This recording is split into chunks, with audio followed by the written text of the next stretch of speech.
Hey guys, welcome to today's video. If you follow me on Twitter or even just read the title of this video, you'll already know that I happened to win an OTS event this weekend with Mikankos. So for today's video guys, I want to give you the deck list.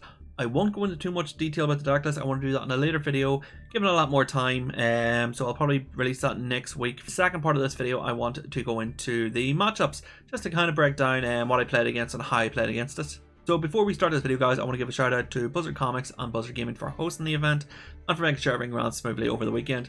So thanks guys. So with that guys, let's jump right in. Alright guys, and with that we'll jump into the deck list for the OTS. So we ran 3 Ash Blossom, 2 Nibiru, 1 each of the Kaiju, so 1 Thunder, 1 Star Destroyer and 1 Mad Flame, and 2 Lava Golems, 2 Diviner of the Herald, 1 Nini, 2 Huli, and 3 Hare. And then of course we run 3 Ohime. So that's it for the monsters in the deck. We then move into our equip spells. So for our equips we run 3 Water Obelisk, 2 Fire Dance, 2 Mary Ashidori, 1 Rondo, 1 Axe of the Fools, and 1 Double-Edged Sword. So that's it for the equip spells. Moving into the other spells of the deck then, we have 3 Preparation of Rites, 2 Great Ceremony, 1 Mikanko Kaiju, 3 Pot of Extravagance, 1 Harpy's Feather Duster, and then we move into our traps. So our traps are Mikanko Spirit Walk and Mikanko Rivalry. Now moving into the extra deck, we run 1 Power Tool Braver Dragon, 2 Herald of the Arclight, 1 Gaia Dragon Thunder Charger, 1 Phantom Knight Upright Sword, 1 number 49 Fortune, 1 Zeus, 1 Elder Intelligentus, 1 Dark, 1 Area, 1 Ozza, 1 Hita, and 1 Win. Then we finish off with 1 IP and 1 Appaloosa. And finally, the side deck. So for this we run 3 Droll, 3 There Can Be Only One, 3 Cosmic Cyclone, 3 Royal Decree, 2 Lightning Storm, and 1 Double-Edged Sword. That's it for that deck list guys. As I said, I'll go into more detail in the next video, but for now we're going to jump into the matchups. So our first matchup was against Rika Therian, which can be a complicated matchup the way the Rika cards work when tributed, so we can't really use our Kaijus and Lava Golems.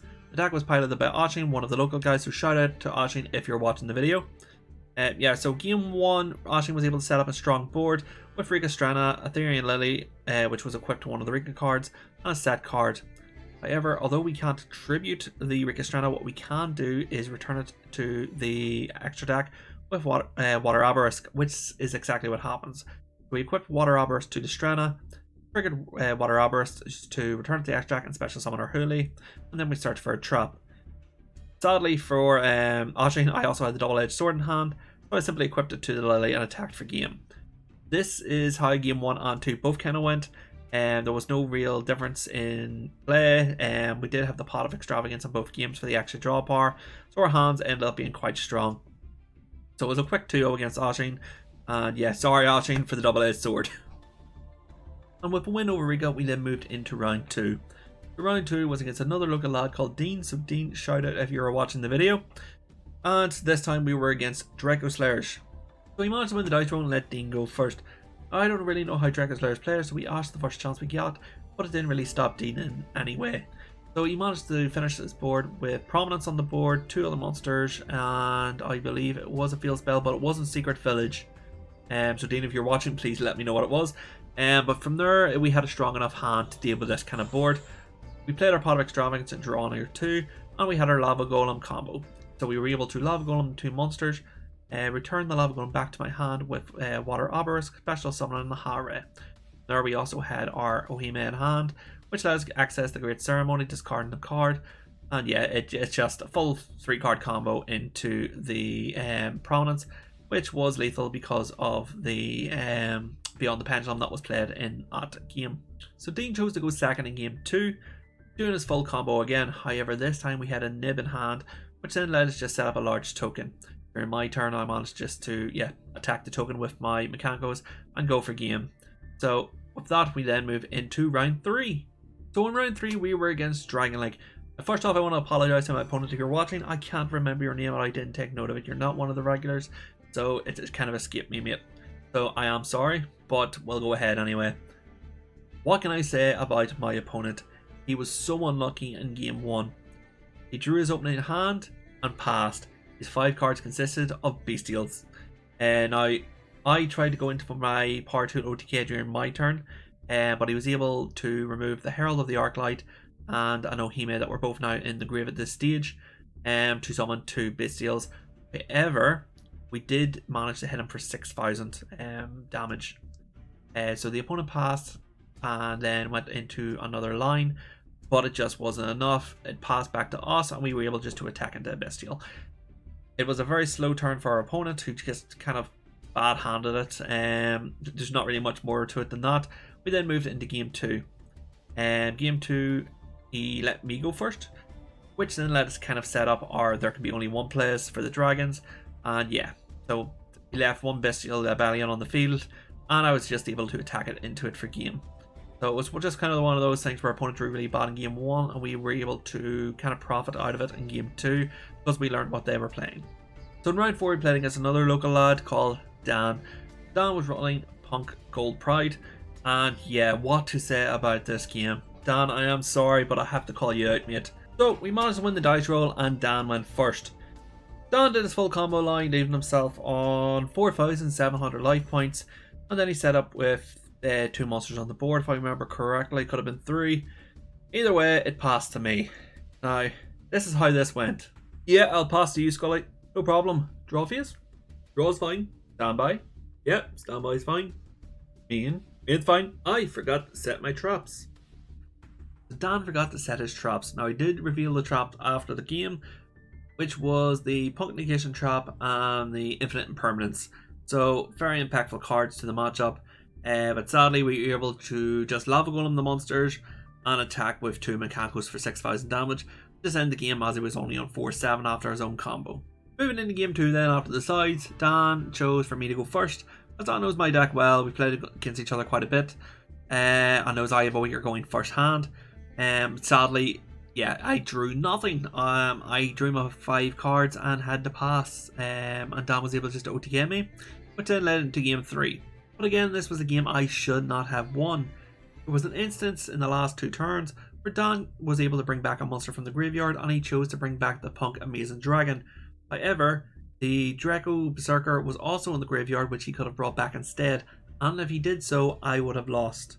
Again, this was one of the hindsights after the match we talked about, but yeah, it is what it is, and it's sad to see. But Dan's losses are my gains, and I moved into round 5 with a 4-0 streak. So round 5 was against Dark Worlds, piloted by another local called Sean. We win the dice roll and we chose to go first. This is because the Dark Worlds can hand rip you, and Mikankos cannot deal with that, so we have to try to set up a board. And we want to set up a board with Hara and Huli both equipped, with a Mikanko Rivalry face down, just to kind of steal anything with a Mikanko Rondo from deck, or with Axe to Food to negate any field effect. However, it wasn't enough. We were Lava Golemed, and just, yeah, we got beaten down in 1 turn, and we had to move on into game 2. Moving into game 2 after siding, we drew into our Droll and Lock, which is great against this kind of deck.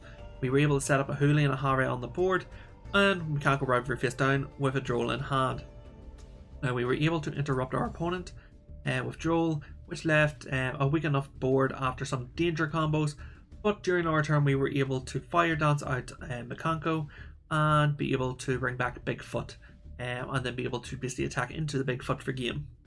So we moved into game 3 in round 5 with everything to play for. Now sadly, I didn't take note of every turn this time, because yeah, we were so pressured for time at this stage, as the game actually ended in time. But we'll recall the last few turns.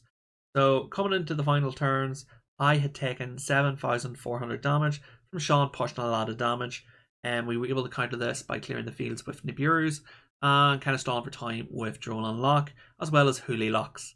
And coming down to the final 2 turns then, I had a Huli on board, which was equipped with a Mary Ashidori. It was equipped from hand, it wasn't from the graveyard at this time. And Sean was able to get us really in the mice out of the field and sacrifice both for a Lava Golem. Now, Sean could have passed here, but he didn't. If he passed, I would have took the burn damage. I would have lost. But Sean went for the attack over the lava golem with Grapha, dealing 200 damage to me, so I was left on 400 life points. And then he tried to attack with Silva. However, due to card destruction that turn, we actually top decked into second Nibiru and our Ohime. One of our face downs was Great Ceremony. The Grapha effect had already been used to stop a Spirit Walk. So what had happened was he attempted to attack directly. We activated Great Ceremony to special summon the Ohime to the field. Now this led Sean going into his main phase 2 and overextending a little bit with his links, which led us to being able to Nibiru again. So although we got rid of our Ohime, we did have that Mary Ashidori and that Huli in the Grave to deal that bit of damage. However, it wasn't enough, and we only had about 30 seconds, 40 seconds on the clock. Sean passed, and I was able to draw and top deck a double-edged sword.